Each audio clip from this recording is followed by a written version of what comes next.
हिल जाए। जय भीम।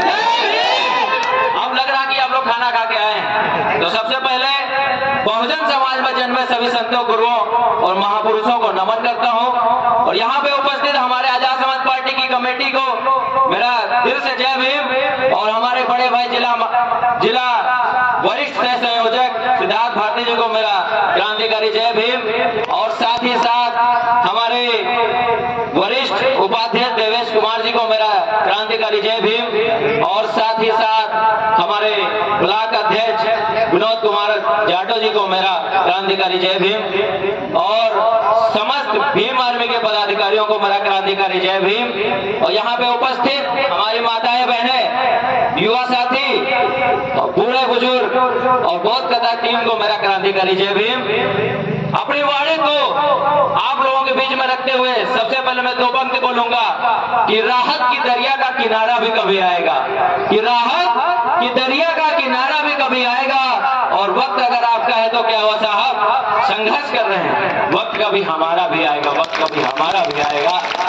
मेरे बहुजन समाज के लोगों, आज आजादी के 76 वर्ष हो गए, लेकिन हमारा समाज आज भी आजाद नहीं हुआ। यह देश गोरे अंग्रेजों से आजाद हो गया, लेकिन इस देश के अंदर काले अंग्रेज आज भी बैठे हुए हैं। और वो लोग इस देश में सत्ता और शासन में बैठे हुए हैं। वो लोग क्यों बैठे हुए हैं? क्योंकि हम लोग अपने वोट के अधिकार को नहीं पहचान पा रहे हैं और 500 रुपएदारी मुर्गे के चक्कर में अपने वोट को बेच दे रहे हैं। क्योंकि बाबा साहब अम्बेडकर ने कहा था, ये जो संसद भवन है, ये संसद भवन तुम्हारा है, हम इस देश में शासक हैं, हम इस देश में शासन करना चाहते हैं। लेकिन हमारे समाज के लोग आज अपने वोट की वैल्यू को नहीं पहचान पा रहे हैं।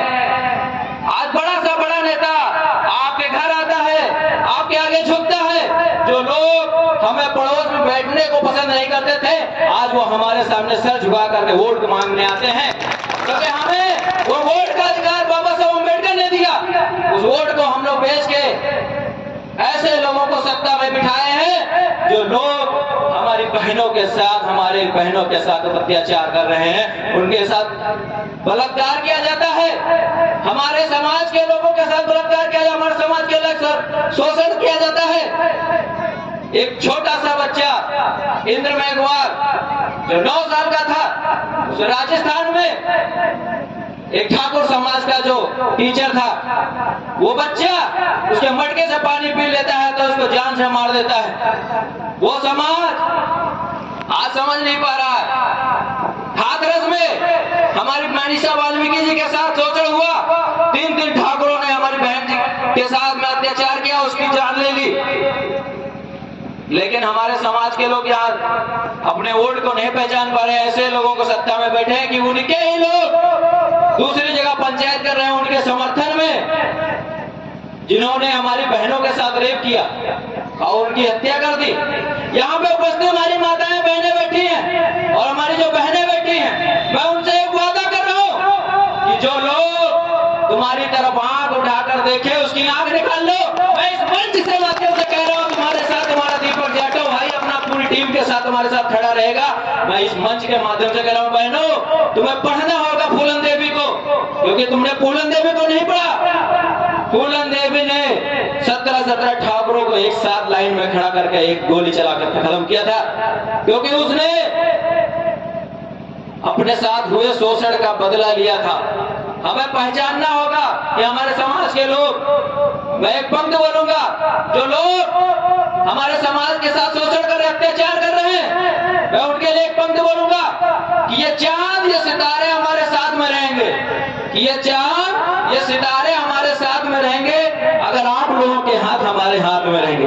ये चांद, ये सितारे हमारे साथ में रहेंगे अगर आप लोगों के हाथ हमारे हाथ में रहेंगे। और ठग कर घर में बैठ जाए, कोई बच्चे नहीं है, ठग कर घर में बैठ जाए, कोई बच्चे नहीं है हम। और ये जितने भी शोषण करने वाले हैं, चाहे वो बीजेपी के लोग हो, चाहे आरएसएस के लोग हो, चाहे किसी धर्म के लोग हो, जब हमारी सरकार होगी तो हवालात में रहेंगे। कहाँ रहेंगे लोग? हवालात में रहेंगे। मैं इस मंच के माध्यम से कह रहा हूँ, आप लोगों को अपनी वोट के अधिकार को पहचानना होगा और बड़े भाई चंद्रशेखर आजाद जी को इस प्रदेश का मुख्यमंत्री बनाना होगा, इस देश का प्रधानमंत्री बनाना होगा। क्योंकि बड़े भाई चंद्रशेखर आजाद जहाँ खड़े हो जाते हैं तो वहां का जिला भी जाम हो जाता है। यह तुम लोगों को भी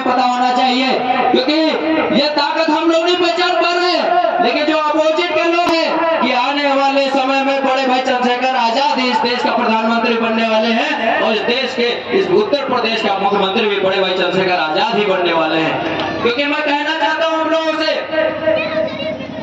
यहाँ के नौजवान जो खड़े हैं, मैं चाहता हूं कि अगर आप चाहते हैं इस देश में मान सम्मान से जीना, अगर चाहते हैं हमारी बहन बेटियों की इज्जत बची रहे, अगर चाहते हैं हम इस देश में संविधान हमारा स्थापित रहे, तो आपको भीम आर्मी का दामन थामना होगा और इस प्रदेश के अंदर मुख्यमंत्री बड़े भाई चंद्रशेखर आजाद जी को बनाना होगा। मैं कहना चाहता हूं यहाँ के नौजवानों से कि रख हौसला वो मंजर भी आएगा, कि रख हौसला वो मंजर भी आएगा और प्यासे के पास चलकर समंदर भी आएगा और ठग कर ना बैठे मंजिल के मुसाफिर, मंजिल भी मिलेगा, मिलने का मजा भी आएगा, मंजिल भी मिलेगी और मिलने का मजा भी आएगा।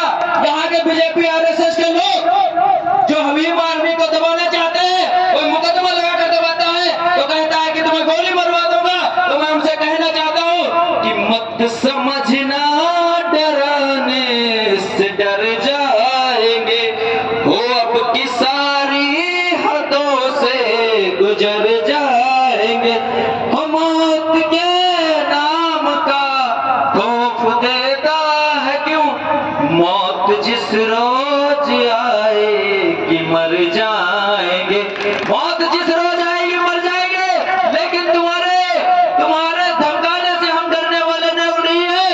हम बाबा साहब अम्बेडकर की औलाद हैं, ये आप देख रहे हो ना, बाबा साहब अम्बेडकर का संविधान ये ताकत देता है। अगर कोई भी मनवादी हमारे घर के अंदर घुसता है तो उसकी ऐसी हालत करो जैसे बकरे की जाती है, उसका ऐसे हालत करो जैसे बकरे की जाती है। मैं इस मंच के माध्यम से कहना चाहता हूँ आप लोगों से साथियों कि हमें एकजुट होना होगा। हमारे नेता तो बहुत हुए, लेकिन नेता सारे अपनी अपनी पार्टी चला रहे हैं, कहते तो सभी है कि बहुजनों की सरकार होनी चाहिए, लेकिन मैं इस मंच के माध्यम से कहना चाहता हूँ बहुजनों की सरकार किस तरह का होगा, जब हम लोग ये आपस में बटे होंगे तो कैसे इस सरकार को हम लोग सरकार में स्थापित होंगे।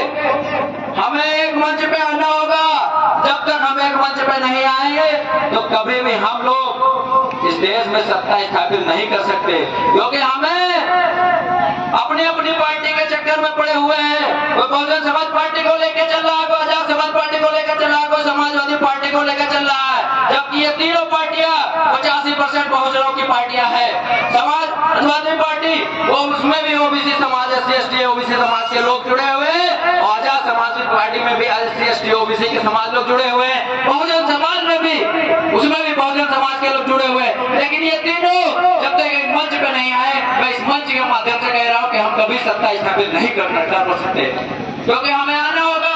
हमारे बड़े भाई अभिषेक यादव जी मध्य प्रदेश की धरती से बहुजन जन मार्च पैदल निकाला 1300 किलोमीटर दूरी तक, किस लिए चले, क्योंकि वो चाहते थे कि इस देश के जितने भी नेता हैं वो एक मंच पे आ जाए।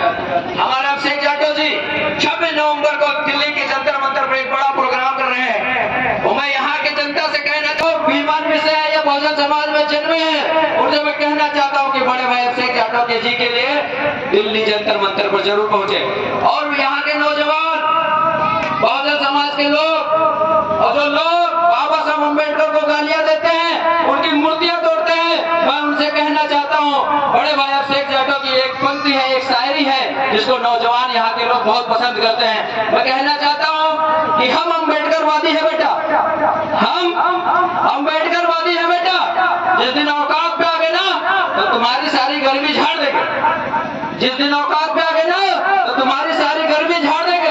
और बाबा साहब को गाली मत देना कि हमारे साहब को गाली मत देना, नहीं तो हम भी कानून भूल गए ना तो जितनी तुम्हारी लंबाई उससे ज्यादा जमीन में गाड़ देंगे, उससे ज्यादा जमीन में गाड़ देंगे।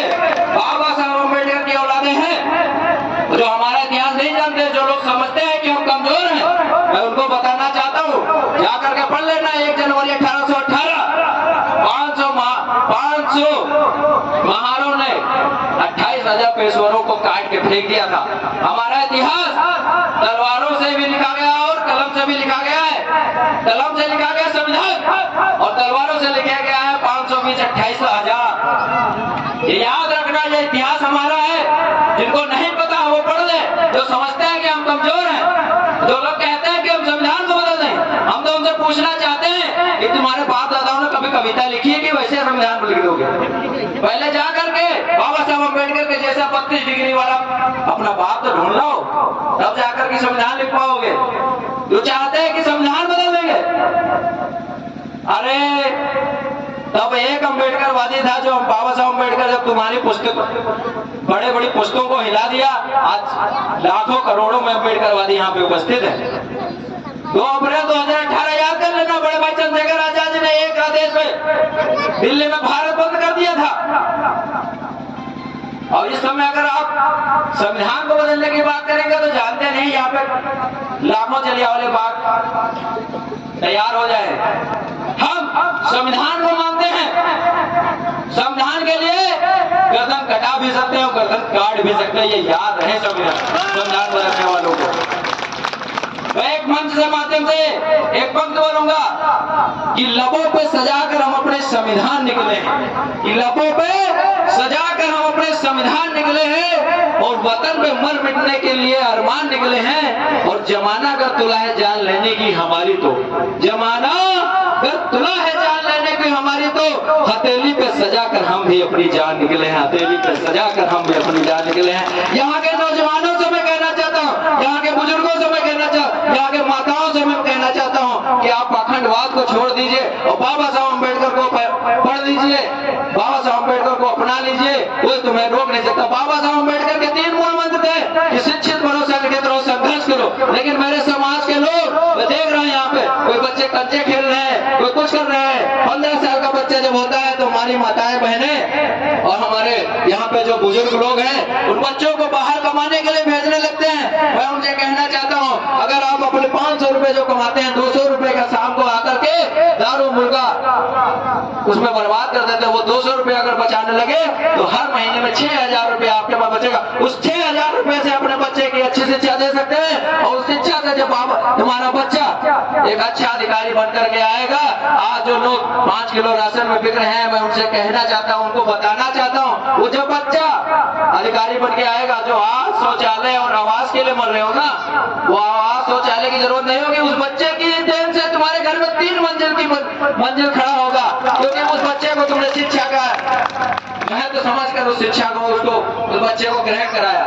मैं इस मंच के माध्यम से ज्यादा समय ना लेते हुए अपनी वाणी को एक पंक्ति के माध्यम से विराम दूंगा, क्योंकि समय ज्यादा था, लेकिन हमारे बड़े भाई हमें समय ना देते हुए, और समय ज्यादा होगा क्योंकि मैं तिगुनिया के रहने वाला हूँ। बड़े भाई ने कहा था कि अब से बड़े भाई चंद्रशेखर आजाद जी, बलिया में वो घटना हुई थी, वो घटना तिगुनिया में हुई थी। वो घटना किसानों के ऊपर बीजेपी के मंत्री के बेटे के द्वारा ही गाड़ी से रौंद दिया गया था, जिसमें 8 किसान हमारे खत्म हो गए थे। तो बड़े भाई चंद्रशेखर आजाद जी लखनऊ, तुरंत लखनऊ वहां से आए, लखनऊ आए। लखनऊ से जब उनको गाड़ी से लेके आया जा रहा था तो सीतापुर में टोल टैक्स पे सीतापुर की पुलिस ने उनको डिटेन कर लिया। डिटेन करने के बाद जिला के जितनी भी टीम है वो लोग सीतापुर की जेल में बड़े भाई चंद्रशेखर आजाद जी के साथ में थे, और मेरे से भी बराबर बात होती रही चंद्रशेखर भाई के साथ से। और जो बड़े भाई चंद्रशेखर आजाद जी को वहां की पुलिस ने कहा कि हम आपको तिगुनिया नहीं जाने देंगे क्योंकि वहां दंगा भड़क सकता है, तो बड़े भाई चंद्रशेखर आजाद जी को वहां की पुलिस वापस लखनऊ अपनी ही गाड़ी में लेके गए। लेकिन जब बड़े भाई चंद्रशेखर आजाद जी कह देते हैं कि हमें वहां जाना है, तो कोई भी माई का लाल, कोई भी पुलिस प्रशासन उनको रोक नहीं सके, क्योंकि बड़े भाई चंद्रशेखर आजाद एक लोहा है, लोहा एक बारूद है। बड़े भाई चंद्रशेखर आजाद जी वहां से दूसरी एक मोटरसाइकिल मंगवाई, उस मोटरसाइकिल के माध्यम से, और रूट मैंने तय किया किस तरीके से आपको आना है। उस रोड को मेरे बराबर बात होती रही बड़े भाई चंद्रशेखर आजाद से, और बड़े भाई चंद्रशेखर आजाद तिगुनिया में हमने उनको रिसीव करके तिगुनिया पहुंचाए। वहां पे पहुंचे और वहां के यहाँ के उत्तर प्रदेश ये जो मुख्यमंत्री योगी आदित्यनाथ जी हैं, कोई बात नहीं समझ रहे थे, किसानों की मांगे नहीं पूरी कर रहे थे। जब बड़े भाई चंद्रशेखर आजाद जी वहां पहुंचे और मंच के माध्यम से उन्होंने कहा यहाँ के मुख्यमंत्री जी से कि अगर आप नहीं समझ पाते हैं तो जब मैं यहाँ पे ऐलान करूंगा तो पूरी भारत की भीम आर्मी यहाँ पर उपस्थित होगी। तो तुरंत ही योगी आदित्यनाथ जी अपने वीडियो कॉलिंग के माध्यम से 45 लाख रुपए की घोषणा कर दी। तो ये ताकत है बड़े भाई चंद्रशेखर आजाद जी की। आज कहीं भी कोई भी हमारे समाज के साथ शोषण होता है तो सबसे पहले भीम आर्मी की टीम वहां पहुंचती है, कोई भी नेता नहीं पहुंचता है। निघासन में आपने देखा होगा 2 महीने को सर उनका रेप कर करके हत्या कर दी गई, उनको फांसी के फंदे पर लटका दिया गया। तो सबसे पहले भीम आर्मी की टीम वहां पहुंची और रात को 12-1 बजे तक पूरा निघासन चौराहा जाम करके रखी। वो टीम के मैं विधानसभा अध्यक्ष था उस समय, आज मैं जिला महासचिव बनाया गया हूं। तो मैं ना कुछ कहते हुए आप लोग जान ही गए होंगे कि मैंने समाज के लिए काम किया, तो आज जिला महासचिव के पद पर पहुंचा हूं। अगर ऐसे ही आप लोग तो मेरा साथ देते रहे तो आगे भी जाऊंगा और आपकी बात को आगे भी पहुंचाऊंगा।